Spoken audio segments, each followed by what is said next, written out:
Okay, last time or ano no, panghuling update, ibig ko sabihin na pang finale na update natin ngayon dito sa labas ng bahay ni Tatay Digong, kung saan may nagvi-vigil no, or series of vigil or vigil series. It's day 23 no, mula nung sumabog yung ano, yung balita tungkol sa isi-search itong lahat ng bahay ni Tatay Digong. I mean ng mga Duterte sa Davao City. So anong ganap dito, anong sitwasyon. So ito, may mga tao nagla-live, mga vlogger, tapos yan, ating in charge dito, yung pinaka head natin dito sa mga volunteer. Tapos may mga donation no, sa mga gusto mag-donate dyan.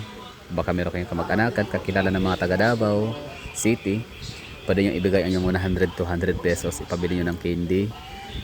Utusan nyo sila na, o yun, 200, pambili mo ng candy, snowbird, white rabbit, ganun.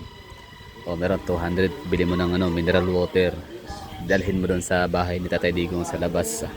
Ito sa may ano, sa Doña Luisa compound. Madali lang hanapin ang lugar ni Tatay Digong kasi hindi naman siya nakatira sa pinaka extravagant, high-end or exclusive subdivision, kundi dito lang sila sa Teachers Village no, sa Doña Luisa.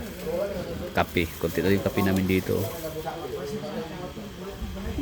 Kape, asukal, yan, may kanin, may lugaw. So pauwi na sila. Yan, mga vlogger din daw sila. Ano yan? I'm not Filipino for nothing. Tapos may mga bagong dating. Yan sila. So bakit may kape dito? Kasi syempre nga may mga dumadaan dito, bumibisita. May nag-drop by, pass by, side trip no. So ano sila, need ng magkape. Ito yung 3-in-1, meron tayong sticks, may tinapay din, pero hindi to lagi minsan na naubusan din, depende sa nagbibigay nga ng ano, depende sa mga nagdo-donate. So sana meron pa diyang may magbibigay kahit any amount, I mean hindi pera ha, no, bawal no. So kaya nga auditing ko, so paano makapagbigay no, makapag-contribute ng kahit na ano. Tissue, gamit na gamit ang tissue dito. Itlog no, pang almusal nila, isang tray 30 pieces yun, tama yun, pang almusal if sunny side up nila, di ba? Para dito sa mga dito na talaga natutulog lagi yung mga gamit nila, bit-bit nila.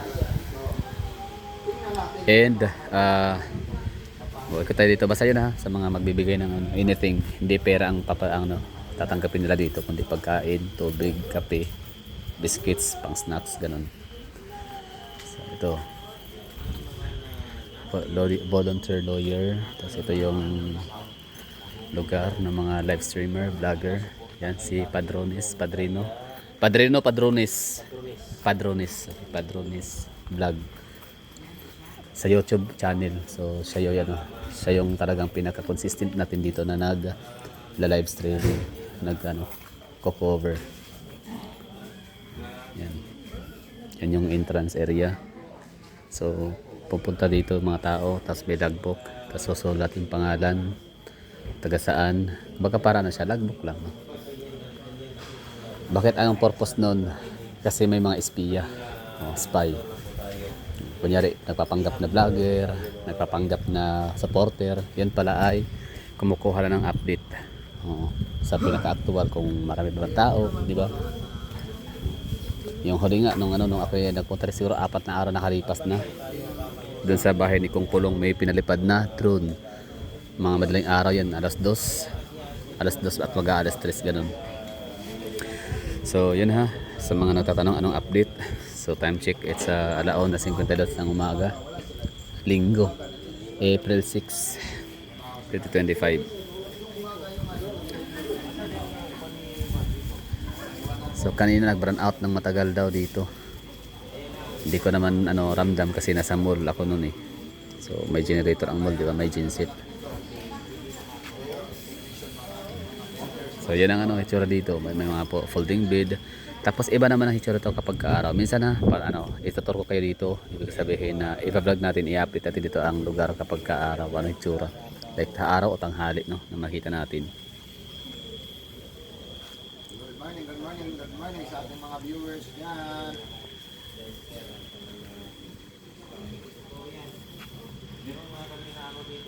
Parang maganda sa So sa mga ano pala, may mga sasakyan, may mga parking spaces naman dito. O yun na nga, para kagaya o aalis sa sila. So may sasakyan sila. Pwede naman kayo ano, magparada ng ano dito sa sasakyan.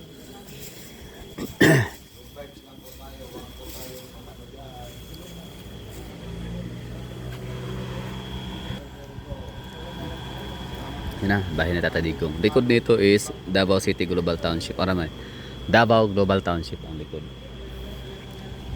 May na mga nagbabantay din doon ng mga supporter, no, ni Tata Digong. Davawin nyo din. So ando sila sa likod nakaantabay kasi dito tayo sa lahat nakaabang, di ba? Dito tayo nakaantabay. Yan pala sa likod. Meron palang nagpapasok na sa bahay ni Tata Digong, di ba? So, ngayon, director sa okay na, search warrant na ilagay na, no, na plantiran na yung loob ng bahay ni Tatay Digong. O, yun, pasok ko tayo. O, dala tayo, warrant. Punta sa si Gerald Torre. O, meron kami warrant. Yan, naka-cellphone lang, diba? Iba rin ang style ni, Gerald Torre. Pwede na palang manghuli ngayon ng, mang-aresto ng taong walang namang arrest warrant. Oh, asa yung arrest warrant? Wala, walang arrest warrant sa presinto. Halika na. 'Di ba, no? Grabe ka asar. Iba talaga administrasyon na 'to, no? Ang imposible nagiging posible. Yung illegal ba, no? Kahit illegal nagiging legal. Wala, iba tayong magawa. Batas sila ngayon. Kaya 'yun talaga pag-asa natin mga Duterte lang talaga para sa mga kabarututan nila. Talagang ang magtutuwid dyan ay si Duterte lang talaga. Minsan ka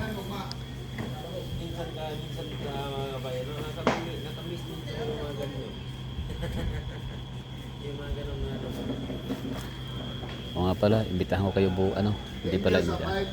5.0k followers natin dyan. May ibit na bukas eh. Isa sibot. Green Rice Action Move. Green Rice Action Movement. Asa natin yung grupo ninyo? Sa kuwan na, kang Marpolita na kuwan. Okay. Asa ang pinaka-venue? Sa Rizal. Rizal Park. Masang oras Alas 4. 4 sa hapon, no? Okay, noted yan. 4 PM, no? So, merong... Extension sa lahat ng viewers natin Extension sa dyan. premium ba? Okay. Kuwan ka na, continuous ba? Okay. Continuation. Kuwan na, every Sunday dyan na siya. Okay. Sa Sige. magulang wasog ba ang taga-LGBT? Okay. Ang mga LGBT na ugma.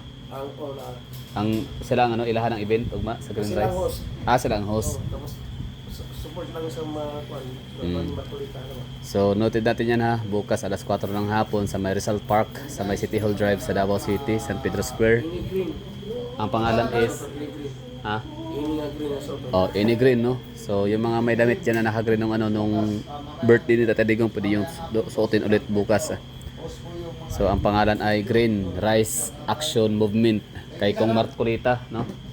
Makulita at Makulita nandun po. Mamaya. So kita-kits tayo bukas, sana makapunta, makadalo tayo doon nang makapagano tayo update. So yan siguro, maraming thank you.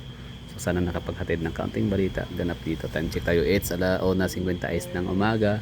56 ng umaga. Sunday, April 6.